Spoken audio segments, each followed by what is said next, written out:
Welcome to Everyday Martial Artist, a weekly podcast where you'll join me, Brian Doucette, as I interview a different martial artist each episode and hear their story. Some guests you may have heard of, and some you probably haven't. Be sure to subscribe where all your favorite podcasts are available. Also visit our website at everydaymartialartist.com. If you're listening for a specific interview, I sure hope you'll stay and check out the other episodes. A very special thank you to Topher Williams for our custom theme music.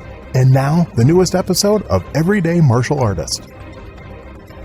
Everyday Martial Artist is brought to you by KOOnline.com for all your martial arts needs. Sparring and safety gear, rank belts, uniforms, weapons, patches, and more. Wholesale supplies made by martial artists for martial artists. Visit us today at ko-online.com.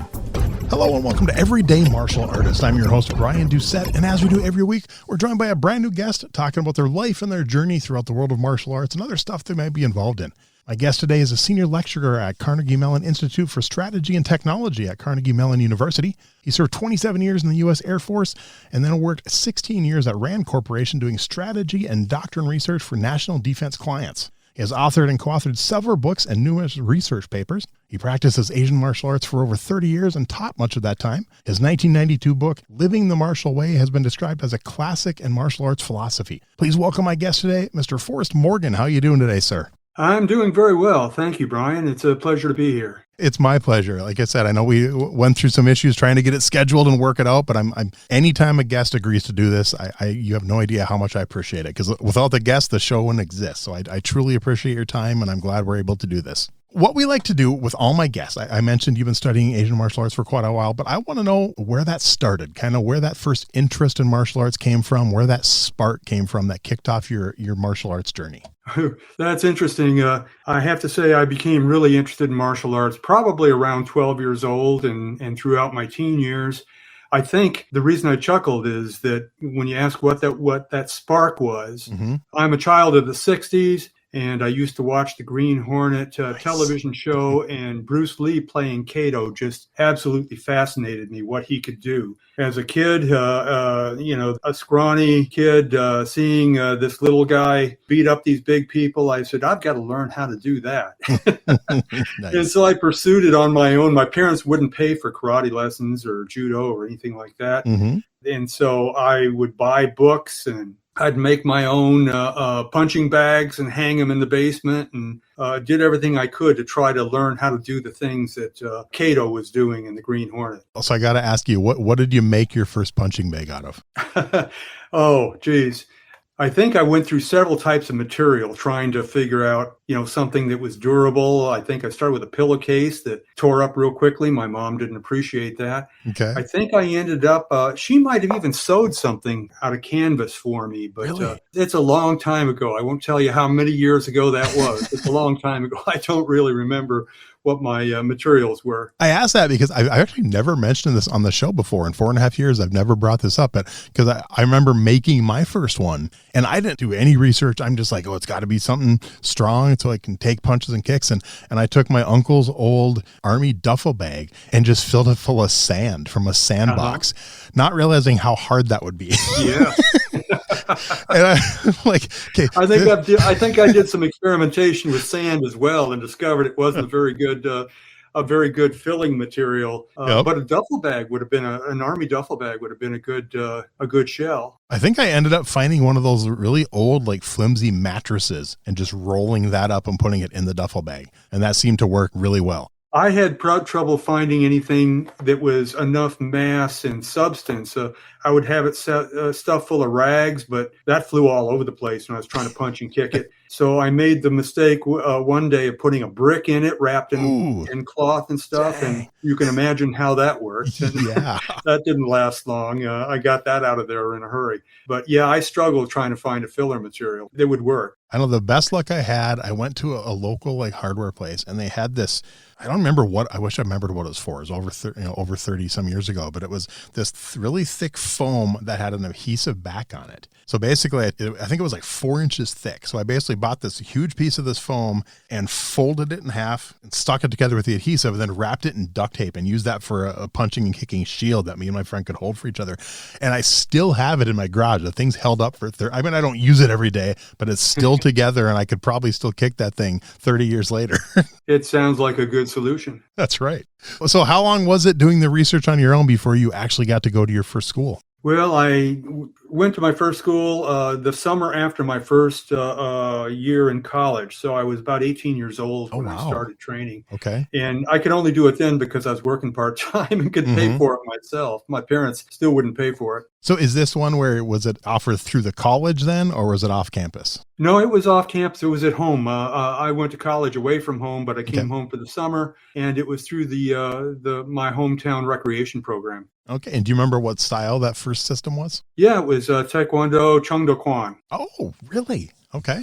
Trying to think, the first Taekwondo school I went to might have been the same. It was either Chungdo Kwan or Chungmu Kwan. I can't remember. Yeah, that's kind of cool. Do you remember, was that the Palge patterns? That's a really good question because, as you probably know, even asking me that question tells me that you know about the history of the patterns in Taekwondo. A little bit, yeah. And indeed, the Palge patterns are the old ones. Then they threw those out and went to the Taeguk patterns. At least the World Taekwondo Federation did. Yeah. Yeah, we started with the Palge patterns, and they were modified Palge patterns because the head of our organization thought that the Palge patterns weren't consistent enough, or they didn't progress properly, and so he added techniques here and there. But yeah, we started with the Palge patterns. That's cool. See, my instructor, who I've been with now for 30 years, my Taekwondo instructor, we've always kept the Palge. We train on those, we test on those, we compete in tournaments of those. We've never gone to the Taeguk, and I'm glad, because I've never, seeing both side by side, I've never been a fan of the take. I like the traditional wide stances of the Palge. I've never been a fan of the shorter, quicker stances in the Taeguk patterns. Right. I agree with you completely. My organization resisted going to the Taeguk patterns for a long time, and then they folded and went to the Taeguk patterns. Oh. And I really never learned them because by that time I was a black belt and I was in the Air Force and traveling around, and I just wasn't going to do it. I didn't like just like you, I like the Palge, the wide, deep stances. And to tell you the truth, if you know the real history of Taekwondo instead of what is published and claimed, those Palge patterns are actually the Japanese Shotokan Heian patterns. Exactly. That were brought over. But the Koreans don't like to talk about that. Which is probably why I liked them more, because I actually did Shotokan when I was in high school before I got into Taekwondo. So, So you recognize the patterns, I bet. I did. Yep, exactly. And I've also, I read the book, A Killing Art, one of my favorite books that I've read. And that's the true history of Taekwondo and stuff. And that kind of the stuff they don't want you to know. And that my instructor actually recommended it to me.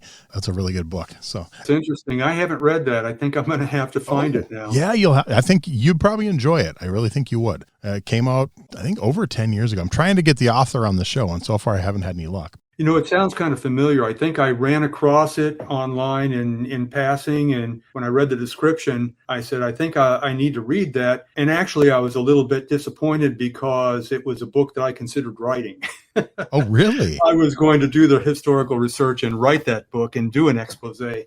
But this author beat me to it. I believe his name's Alex Gillis, if I'm not mistaken. That sounds right. Sounds familiar. So think, Ben, that first Taekwondo school, once you got there, what was it about that school? Why did you choose that one? What was it about that instructor, that style, that kind of drew you in and made you want to stick with that? Yeah, I checked several schools in the area, and some of them were really expensive, got a signed 5-year contract or 1-year contract kind of thing. And so I had to rule those out. A couple of the others I looked at, they just weren't very, very disciplined or anything. It was kind of romper room karate. And this one was a very disciplined school. It was very strict. It was very disciplined. Matter of fact, the girlfriend I had with me came to watch with me when I was checking out that school. She later became my first wife, but she was watching that. She got so upset watching the way they were yelling at the students and making the students do things that she started crying. She says, "You can't join this. You can't join this." And for the very reason she said, "I can't join it," I decided this is the school. This is the place. Nice. This is where I will learn. That's cool. Yeah, I've told the story a few times that, my current instructor, short version of the story, I was with a different Taekwondo instructor, and he made me hate martial arts. He was just a bad person. He just, all he cared about was competition and winning and didn't care if his students got hurt. And I was going to quit. And someone said, "Go check out this other instructor. I think you'll like him." So I went to just watch a class first before I was going to think about joining. And I walked in, and there was 6 adult students in the room. 3 of them were on the ground with their backs on the wall, their legs out in front of them, and their dobok pants rolled up. Their partners were leaning over them with a bow staff, rolling it on their shins. And they had this look of pain in their face. And I'm like, the hell am I watching? And I joined the next night. So yeah, you get that. It's almost like a Muay Thai class. Yeah, exactly. So yeah. So when you got into that school, with it being the more traditional side, did you get into the competition side of things? I did a little bit. I Okay. tried a little bit. To tell you the truth, I never was very good at competitive sparring. Mm-hmm. But I tried, and I fought in a few tournaments and stuff as a color belt, and maybe once or twice as a black belt. But I really didn't care for competition much, and I had a sense then that there's something more to this than just a game, getting out there and trying to win trophies and stuff. And that's what really started my research, which led to my first book, Living the Martial Way. Okay. What belt were you when you wrote that book?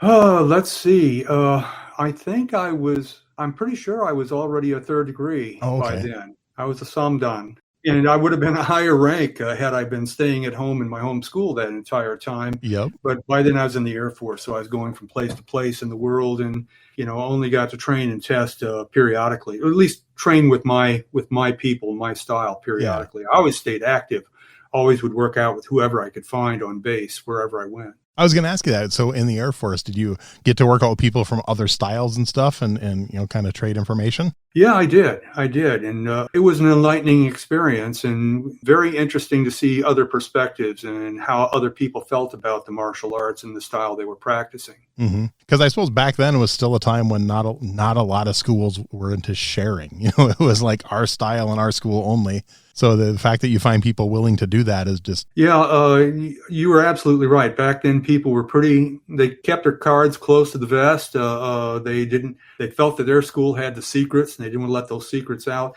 But when you get in the military, there's a different kind of family feeling within the military, and people are more willing to share. I get that. That makes sense. The handful of my guests that have had the military experience have kind of said that same type thing. And they've all had, most of them, it was like, I just saw someone in the gym practicing something that looked like something I did. And so we started talking, and next thing you know, we're working out together every day. So that's kind of cool. Yep. At what belt level teaching became something that you were really involved in. So at what belt level did you first get involved in teaching, and what kind of drew you to the teaching side of martial arts? I enjoyed teaching. I've always enjoyed teaching and have gravitated toward teaching positions, as I still am now, since I'm at Carnegie Mellon University. I really started teaching a little bit as a brown belt, and it's kind of an interesting story how that started. I was away at college. I was trying to find a way to stay active in Chongdaquan, and I thought, well, maybe I can put together a little class and start showing people. And I started hanging out flyers trying to attract people. And I got contacted by somebody who said, hey, there's a Chongdaquan black belt here at school. You better talk to him. And so I looked him up, and we got together, had dinner or something one evening and discussed it. And we came to a very mutually beneficial arrangement because he had been in a serious traffic accident, car wreck. Okay. And his leg was broken up, and he had a couple pins in his knee and stuff like that. And he really couldn't practice at the time. And so we set up a class where he was the instructor, but I was his arms and legs. He would dress out, and he would run the class and stuff, but he would run the class as a senior person. And I was the guy who would demonstrate everything and show students how to do things and make some of the corrections. He would walk around making corrections. But so we had kind of a team experience teaching. And that was my first experience teaching the martial arts. That's kind of cool. That's a new way I've heard about it. So that's really kind of cool. think back to that first experience to now. I mean, like you said, you still teach, you're still involved in teaching. Over all these years, what do you think has changed about your teaching style the most? I think I'm much more empathetic with students now. Now, you have to realize I haven't taught martial arts in quite a few years. Right. When I retired from the Air Force at 49 years old, I already had arthritis bad enough where I couldn't train anymore. That was my 30-year point in the martial arts, and I decided, okay, it's time to hang it up. I can't do this anymore. My teaching now, of course, is in university lecture halls and things like that. Mm-hmm. And so I'm still teaching students, but I'm not doing physical teaching or physical correction. Right. When I was a young brown belt and black belt, first degree, I was pretty rough on students. I was a tough instructor because that's what I admired in the school I was training in. Yep. My first instructor was a really harsh, tough person. And I thought that's how to do it. That's how you're supposed to do it. And so I was pretty tough and harsh. And over the years, I mellowed. It took me, it was progressive. Little by little, I learned you need to treat people better. Yeah. And by the time I was, ready to retire from the martial arts, I was very patient with people by then. And I've kind of gone through that a little bit in teaching and at university level too. When my first classroom teaching was at the Air Force Air Command and Staff College. And my students, I was lieutenant colonel at the time. My students were majors. I was a PhD, and I was more than a bit arrogant, and I was a little bit harsh on students that I didn't think were putting in the effort and doing well. And I've learned over the years, you need to be much more patient and more empathetic with students. Try to remember how I felt as a student when a professor came down hard on me. And particularly when you're dealing with adult students, Air Force majors are not very tolerant of people, ridiculing them, and I didn't ridicule people, but coming down hard on them, even if they are a senior officer. Right. That makes sense. What do you remember about your very first black belt test? I remember it was a multi-phase test. And one of the first phases was at our main headquarters school in the Detroit area where I grew up and where I was training. And it was kind of the preliminary test to see if students are ready to actually test for black belt. There were 5 of us. 3 of us passed that preliminary, and one of the 2 that didn't make it got knocked out. Oh, wow. Okay. So it was a rough test. Mm-hmm. And so I came in when the regular test came along, I came ready to fight. And it was a tough test, and I managed to get through it, but it was a tough test. It was a rough school back then. Yeah. So back then, did you find out right away if you passed, or was that one of the ones where you had to wait and find out like days or weeks later? Officially, I had to wait days or weeks. I don't remember how long it was, but it was pretty clear at the end who passed. And my instructor congratulated me privately afterwards, said I did a great job. Nice. So throughout your teaching, do you remember the very first student that you brought from white to black? I should, because I taught a lot of years before any of my students got to black belt. Not that I was all that strict on testing and stuff, but when you're moving around from place to place in the Air Force, you're not in one place long enough to get students up to black belt in most cases. Yeah, I think I do remember the first student I had that reached black belt, and his name, he was a young Air Force enlisted guy at Patrick Air Force Base, Florida. And if he listens to these podcasts, I'll give him a hats off. His name was Barry Green. Nice. Well, hopefully he listens. That'd be cool. He was very dedicated. And hopefully he stuck with it. I'm assuming with the Air Force, you probably didn't keep much contact with a lot of them. So, cause you're, moving around so much. Yeah. I just included his email address. I've been in intermittent contact with him over the years. I don't know if the email address I have is still valid, but I just included his email address on an announcement I sent out to folks today. So not concerning martial arts or this podcast, but on something else. No, that's cool. That's really cool. So at any time over that career, did you ever open your own actual like brick and mortar school or? No, I didn't. And that was my dream for a lot of years. Mm-hmm. And several times I considered getting out of the Air Force and opening a dojang or a dojo and teaching martial arts. And each time I considered it, someone wiser talked me out of it. Because it's, that's a hard business to make a living at. It is. The last time I considered it, my current wife made it real clear she didn't want me to do that. And so we didn't do that. But it's a good thing I stuck with it over the years. I mean, I never planned to make the Air Force a career. Yeah. And then I ended up staying 27 years largely because every time I thought about getting out, the Air Force would give me something new and interesting to do and give me a new opportunity. And so I would stay around for that for a few years. And after a while, it got to the point where, well, you put this many years in, you might as well put in 20 and get a retirement. And then at 18 years, they decided to send me off to a civilian university for doctoral education. Oh, wow. So I went ahead and did that, and I owed them 5 years after graduation for that. Okay. There you go. That got you to 27. So over that time when you were moving around and training other people, did you get to do any additional training yourself? Was there any other styles you dabbled in? Yeah, as a matter of fact, about 15 years into my Taekwondo training, I was getting more and more aware of the holes in that system in terms of actual combat, of actual fighting. Taekwondo is great for distance fighting. It's a long range, hold the guy off and kick at him kind of art. But if the guy gets inside, there are other systems that are much more effective in teaching. And if they get you on the ground in Taekwondo, you really don't have much to do at all. What we taught in our dojo in our dojang in Chongdaquan were techniques we had picked up from other styles for ground fighting and things like that. Mm-hmm. So I became very sensitive of the fact that I had a lot of holes in my training and I needed to fill those holes.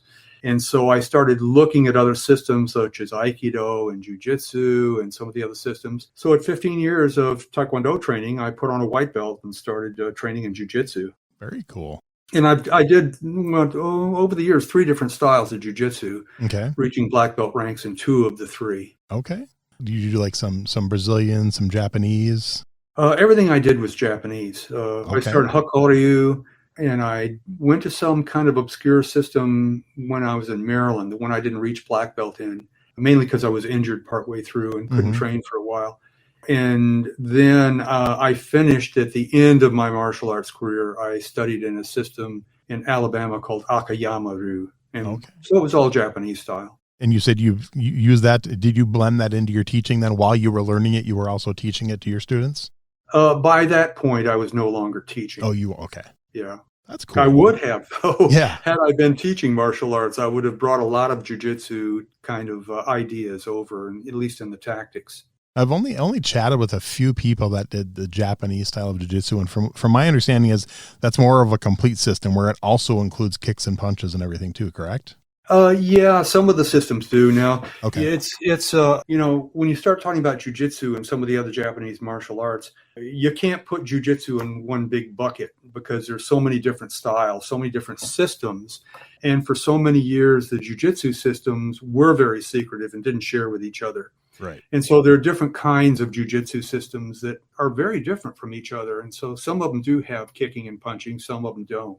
Okay. And I think it kind of goes that way for a lot of them, because even like Taekwondo, there's so many different systems now, different kwans that, I've gone into just traveling and popped into a different Taekwondo school that's like nothing like the system I study. So yeah, which is always interesting to, talk to those people and see their background and whatnot and trying to pick out the little differences. And obviously with Taekwondo, as there's some systems that are just flat out sport. There's some that are extremely traditional, and there's some that's kind of a mixture of the two. Right.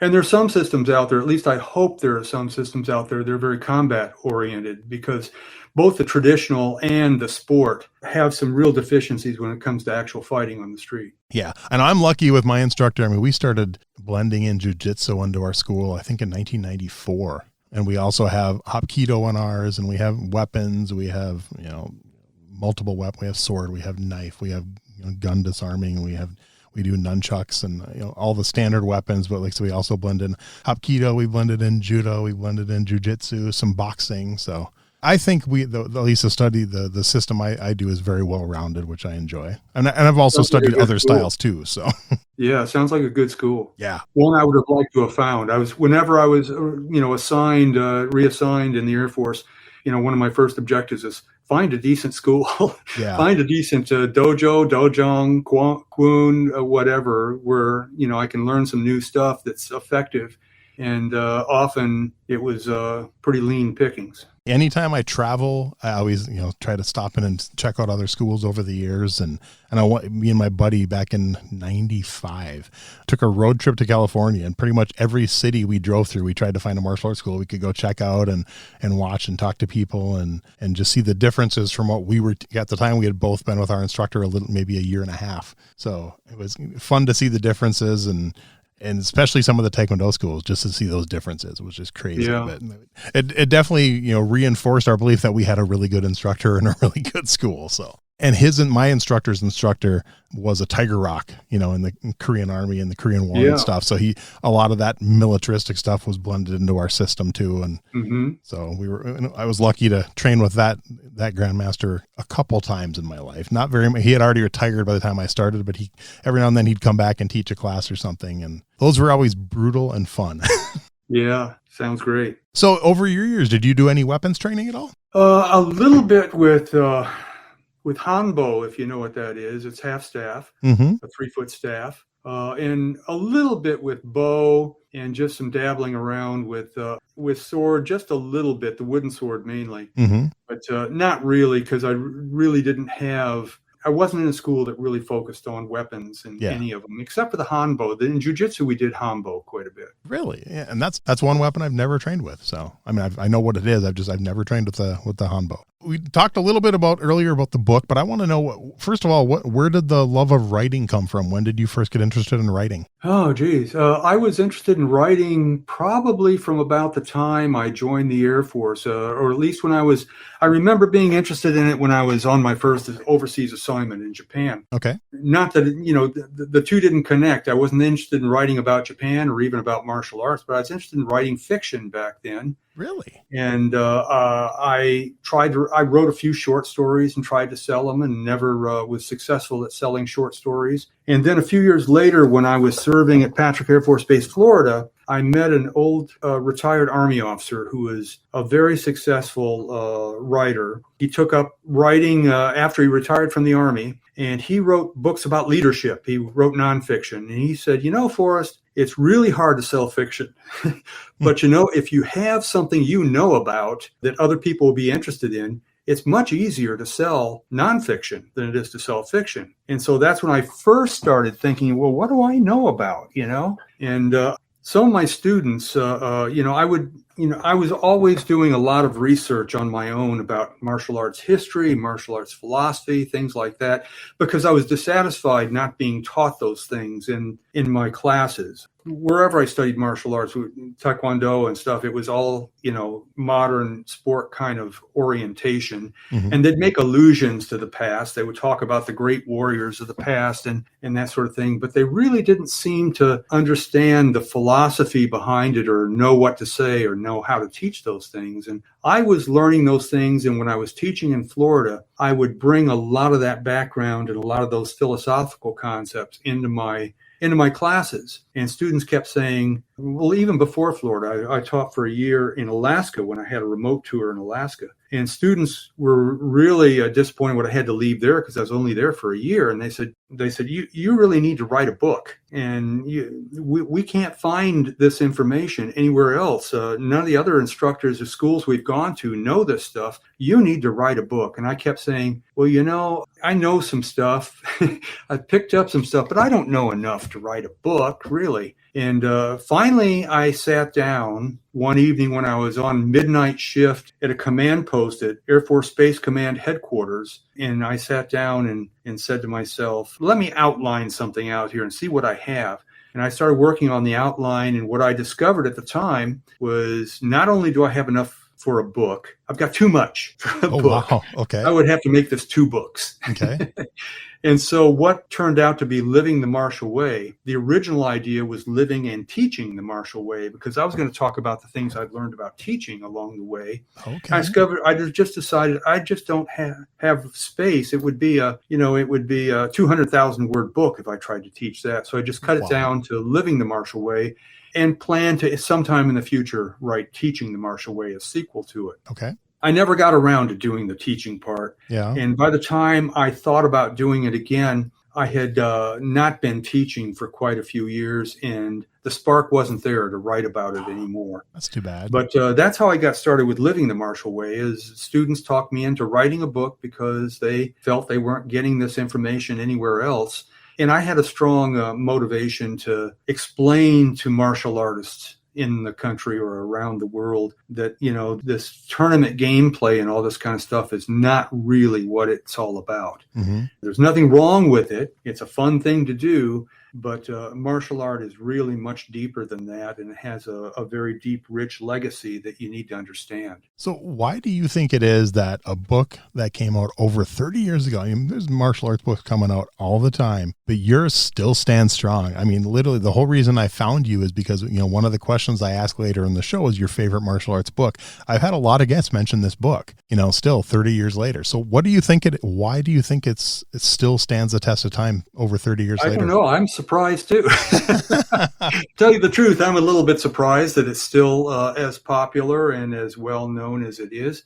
I think maybe it's a couple of things. One is, like the students told me when they talked me into writing the book, is that other people don't know these things. They haven't done the research. They haven't really delved into this stuff, and you can't find this stuff in most other books. But also, I think I brought a passion to the book because I was really on fire about, the true martial way when I started writing this book. I was really excited about telling people about it, about discipline, about honor, about training, about all these things and how to do it right. And I think the passion came out and went into this book, and I think that might be what people see when they read the book. That's cool. Like I said, I've at least probably, say, out of my 230 guests, I think at least 15 to 20 have mentioned your book at some point. Well, I'm glad to hear that. Yeah. Thank you for letting me know. And I've had other people reach out to me, like listeners of the show, that have went and got your book because they heard one of my guests talk about it. So literally, like over a year ago was the first time one of my listeners said, you should try to get Forrest Morgan on your show.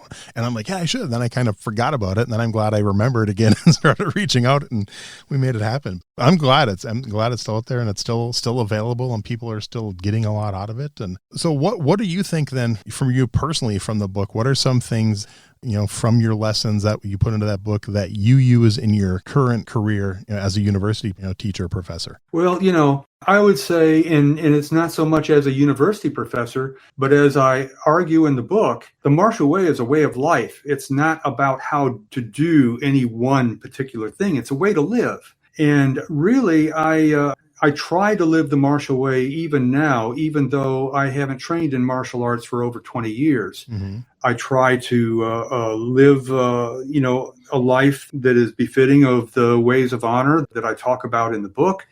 I try to stay physically fit. I mean, even though I've got arthritis and I'm limited in the things I can do, I train, I work out in the gym and keep myself aerobically and strength-wise as fit as I possibly can at my advancing age. I work out typically about 2 hours a day, 6 to 7 days a week. Wow. I try to live the martial way. And a lot of that has to do with self-discipline and trying to communicate to my students, if they are university students, and to everybody around me through my example, the importance of discipline and focus and honesty and good hard work. That's great. I love it. Over all your years then, through martial arts, through your life, whatever, is there just, if you had to pick one philosophy to put at the top of your list, what do you think it would be? There are aspects, it's a little bit hard to pick any one because so many of them speak to me, but none of them, I think, are anything I would dedicate my life to. I think one of the things, and I talk about this a little bit in the book, I think, is one of the problems is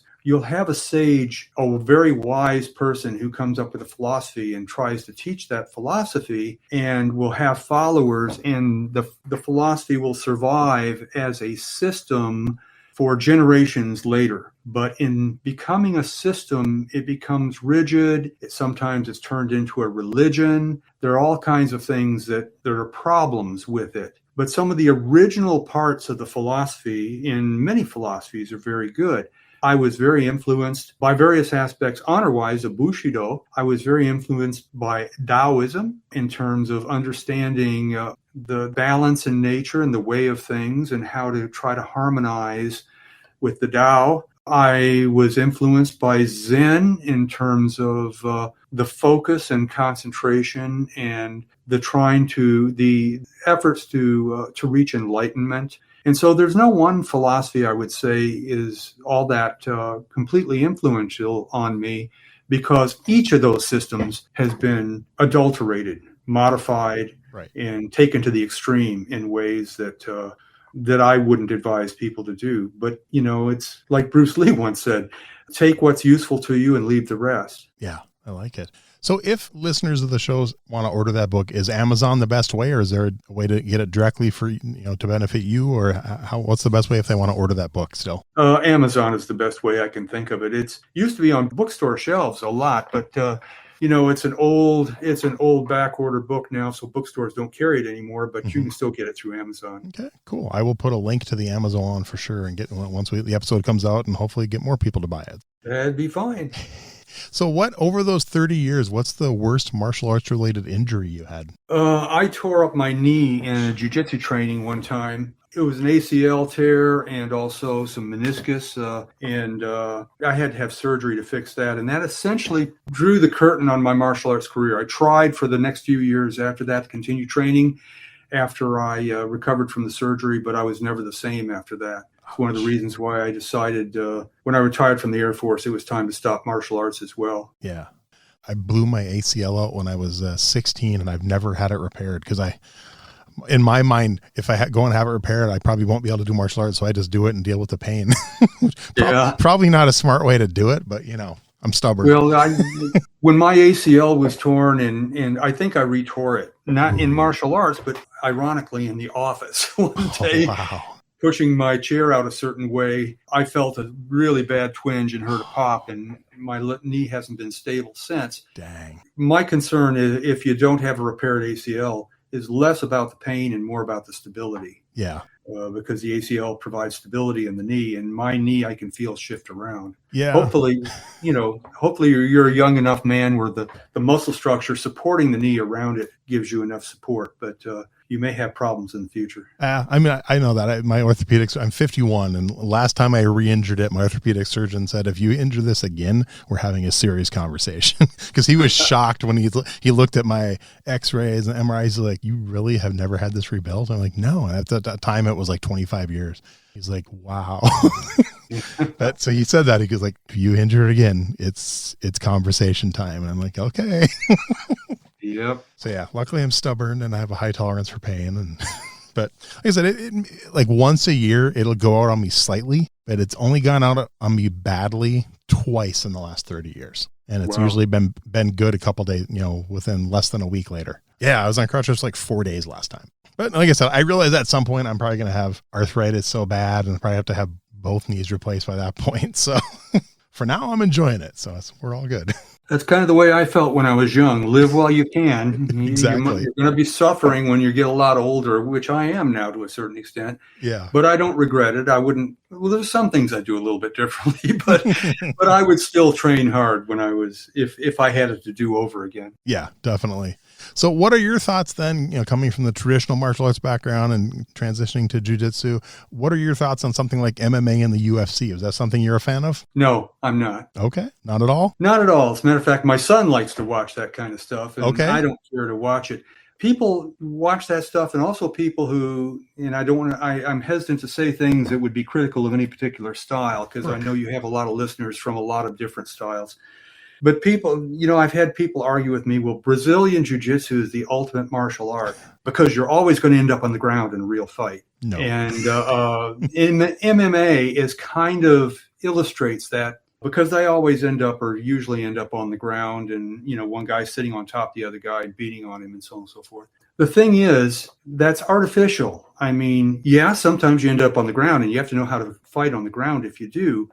But the whole objective is not to end up on the ground. Right. And you can get away with going down to the ground and fighting on the ground when you're in a ring in a controlled situation where you only have one opponent. But if you're attacked on the street in the middle of the night, you don't want to go on the ground. Yeah. You want to stay up and mobile, because that guy you're fighting might not be the only one there. And if you go down on the ground and start beating on him or doing whatever, then his buddy comes from around the corner and breaks a bottle over your head or drives a knife into your kidneys. Yeah. You don't want to fight on the ground. Some of the things I've studied over the years is military training, combative measures. And some of the best systems I saw was what the British were teaching in World War II. And then they taught it to American special forces back then and also to the OSS. And it was the original combat system that was taught to the CIA when they first became operational, when they first formed after World War II. And some of the things that were emphasized in that system is never go to the ground. Yep. Stay on your feet, stay mobile, stay moving. Don't go to the ground. And so while MMA and those kinds of things are fun to watch, just like boxing is fun to watch, wrestling is fun to watch, it's a sport. Yep. Don't fool yourself. It's not real fighting. It's a controlled environment. It's very open rules fighting, or open rules competition, but it is a competition in a controlled environment. And if you train in that and convince yourself that you're an effective combat fighter for the street, you're learning things that will not serve you well, potentially, if you get attacked. Agreed. I'd say the majority of my guests that I've talked to that have actually been involved in street fights, majority of them have said, I've never gone to the ground. They're like, whenever they hear that, the majority of fights go to the ground, they're like, no, they don't. They really don't. So, yeah. One of the British writers I read that wrote in period during World War II, some of the training manuals says, never go to the ground. There's only death on the ground. Wow. That makes sense. And the other argument about, BJJ being the ultimate, and it's like, I tell people in a self-defense situation, any martial art is good because the odds that the opponent, that's someone who's attacking you in the street, is an actual trained martial artist are slim to none. So That's the true. fact that martial arts, no matter what style it is a benefit. Any martial art is good as long as you are an aggressive attacking fighter. Yeah. One of the problems with martial arts, why we've all heard these stories about this black belt that studied for 10 years or 20 years or 30 years in the martial arts, and then he went out in the street and got beat up. Mm-hmm. It's because these things happen because the guy's not a real fighter. He's a competitor who's had all of his experience dancing around, trading kicks or, trying to get in on fighters in tournaments and stuff like that. Some of the best fighters who are martial artists were good fighters, or I'll risk saying all of the best fighters in martial arts were really good fighters before they got into martial arts. They were tough kids that had a lot of experience in the alleys fighting with people, and they learned good techniques in the martial arts, which made them a lot more dangerous and a lot tougher, but they were tough people to begin with. Yeah. So any martial art is good in that it teaches you techniques, but it doesn't teach you that fighting spirit. Right. Unless you have instructors that push that on you. Yeah. Oh, agree completely. All right. I have a few fun questions we use to wrap up the show. And we were just chatting about MMA, and I know you said you're not a fan, but let's say whether it's young Forrest or even now, depending on how you want to think about it, let's say you decided you're going to step into that cage and fight. What's your walk-up music going to be? What song's playing as you're taking that walk into the cage? I don't know. I don't know how to answer that question. Is there just like a song that you hear it and it pumps you up? It gets you excited. I guess something from Rocky. Eye of the Tiger, I the guess theme one to of those. Rocky. Trying to think of the Eye of the Tiger, I Yep. guess, is the song that comes to mind. Not necessarily because it's a great song that I would look for, but it's the only thing I can think of right now. A lot of people pick that one, so that's a solid answer. I like it. All right, who are 3, 4, 5 names you would put on your personal Mount Rushmore of martial arts? Oh, geez. I think since we're talking, Mount Rushmore, which is a monument to the historical fathers, Mm-hmm. I would say, some of the fathers of the martial arts from the key countries. And I know some of the individuals, I not know them personally, but the names. Yeah. From the historical Japanese martial artists, maybe one or two maybe one from a Korean martial art, maybe one or two from Chinese martial arts. But I would grab the historical figures and put them on there. Okay. Are you one that would put Bruce Lee on there? He seems to about 50-50 with my guess. So no, and not because there's anything wrong with Bruce Lee. I admire Bruce Lee a lot. He trained very hard and he was a very skilled martial artist. But, I'm thinking more in terms of the icons of the historical founders of the arts. Ueshiba, Oh, geez, who else? Kano, Yep. some of the great founders of the martial arts from the turn of the 20th century. I like it. All right. Well, this one I mentioned a little earlier, but obviously you can't pick your own favorite martial arts book. Let me turn around and look at my bookshelf here. Nice. Let me see what jumps out at me. I'm trying to think of the title of it. Let me step over here. Yep, no problem. I can't find the specific book I'm looking for, but it's a publication of the files of William Fairbairn, who was the guy that developed the system for teaching British commandos in World War II. So it's not a real true martial arts book. It's a combat book. Yeah. It's a hand-to-hand combat book. But some of his disciples, some of his proteges, like the American that he trained to come over and train U.S. commandos, Colonel Rex Applegate has a very good book called Kill or Get Killed. I've heard of that one, yeah. And so that's a very good one. And those are the kind of books that I find are my favorite now. Now, years ago, I was much more interested in the traditional books that, would show the patterns, the forms from the various systems. I like the traditional book Karate do Kyohan by Funakoshi and some of those traditional books. There's one very historical book called The Complete Kano Jiu-Jitsu, which was really a book, one of the first things, probably the first thing written about judo before they even called it judo. And that was by Hancock and Higashi. And the book was written, I think, 1935 or something like that, which is a fascinating book. The pictures are almost amusing, the uniforms they wore back then and stuff. I like historical stuff. I like traditional books, but I like realistic stuff like Applegate and Fairbairn. Okay, cool. That's some great answers. And a few of those I've actually heard of. A few of my guests have mentioned a few of those titles and stuff, and I know they're on my list to get. I tell all my guests I used to read a book a week before I started the podcast, and now I've read 3 in the last 4 years. So unfortunately, the podcast takes all my reading time away. But I'm not going to give it up because I love doing it. But I still order a ton of books. So I'll just, when I finally stop the podcast, I'll have enough books to last me probably about 20 years. But it'll be good. I know myself, right before I started the podcast, I had got really into the 5 years before that was martial arts biographies. I was reading a lot of biographies of other martial artists, and I was really enjoying those a lot. Those were a lot of fun stuff. We're talking about reading. I'll tell you, I really had my mind expanded in terms of my understanding or belief or conception of what is a lot of reading and how much reading you can actually get done if you have to. When I was a student at the Air Force School of Advanced Air and Space Studies at Maxwell Air Force Base, I was selected for that school. It's the Air Force's strategy school. Okay. And it's a very selective, very elite school, but it is essentially a book-a-day program. Wow. They assign entire books that you're expected to read overnight and be ready to discuss them in seminar the next day. Wow. And so, it's a tough program. It's far tough. It was the year I spent there, it was 11 months long. Wow. It was harder than my doctoral program that I did after that.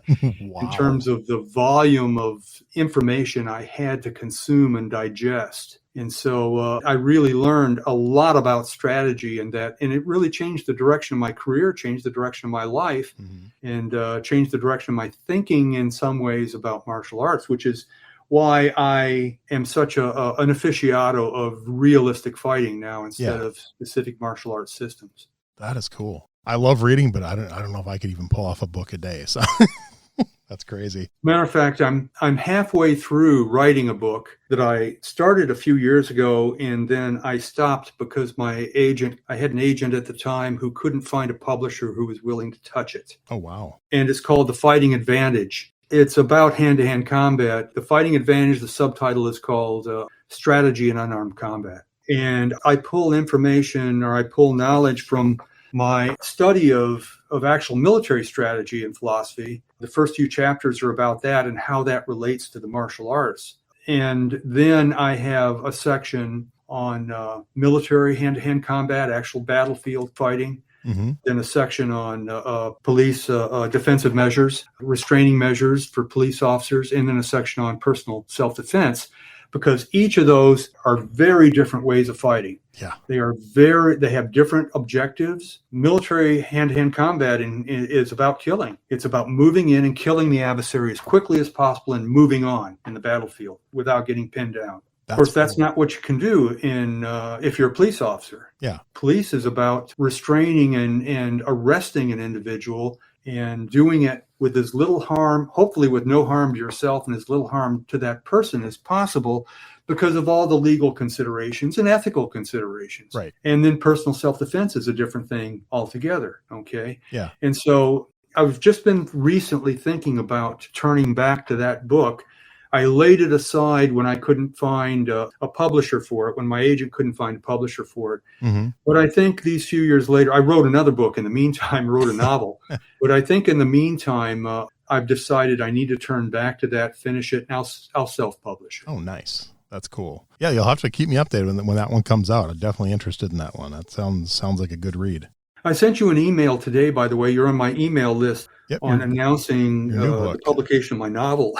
Yep, I saw that. The Synthetic Woman comes out August 1st. Yeah, it's coming out August 1st. And so I hope your readers or your listeners will be interested in science fiction, in near future science fiction that is closer to science fact than a lot of people realize. I was inspired to write that book in a year-long study I conducted for the U.S. Air Force when I was at RAND, looking at military applications of artificial intelligence. And that got me into doing a lot of research on the directions we're going technology-wise and how that's going to affect the economy, society, social relations, and stuff like that. And that inspired me to write this novel, kind of a fictional depiction of how these things might turn out by mid-century. That's cool. Hey, when it comes out, send me a link and I will add it to your episode, because your episode comes out a week before that. Your episode comes out July 24th. Well, that'd be terrific. Yeah. Thank you. So yeah, as soon as you get that, I'll add the link to your episode, because I can add it after I publish the episode. So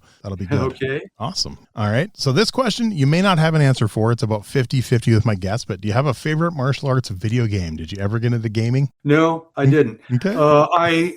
I dabbled in gaming a little bit, probably 25 years ago. Okay. And realized that it was so time consuming. It took time away from doing things productive.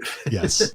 And so I said, I'm not going to get addicted to this. And so I stopped gaming, because every hour I spend gaming is an hour I'm not spending doing research, reading, writing, things that help me, that make me a better person and help me help other people. Yeah. I stopped around the same time. I got into it a little in the 90s with some friends, and I stopped around shortly after my son was born in 99, 2000. So yeah, I get that. All right. How about a favorite martial arts TV show?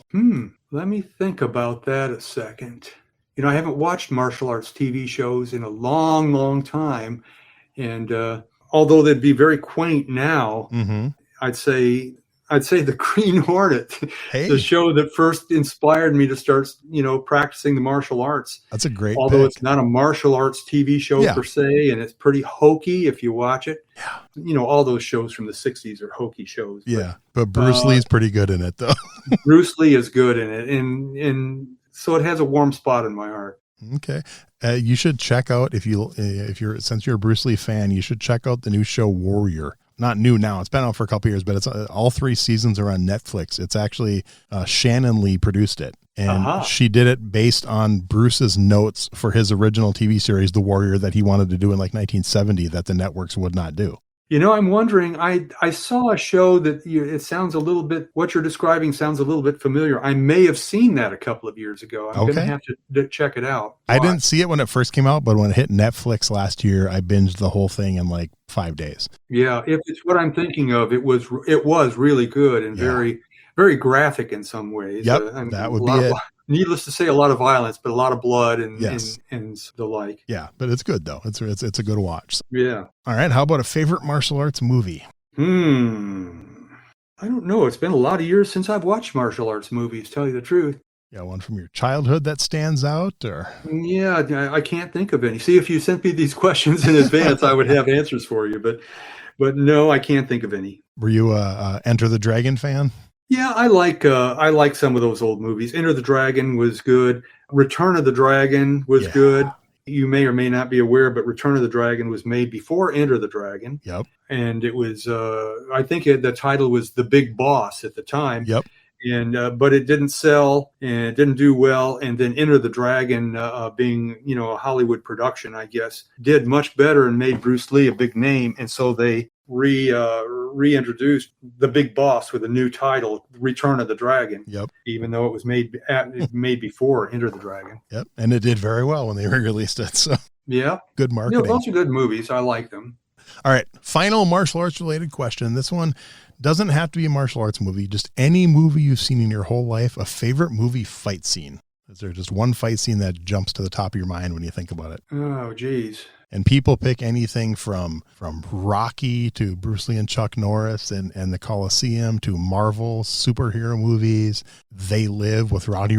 I mean, it's anything goes. Okay, I guess I would say my favorite fight scene, and if I had more time to think about it, I might pick something else. But what comes to mind right now is the fight scene between Bruce Lee and Chuck Norris, and I guess that was in Return of the Dragon. One of those in the Coliseum, Way of the Dragon. I think that was Way of the Dragon. Was it? That's a great. So I think I've had 2 guests pick that in the last 3 weeks now. I think you're the third. Yeah. So it's a popular choice. Okay. That's cool.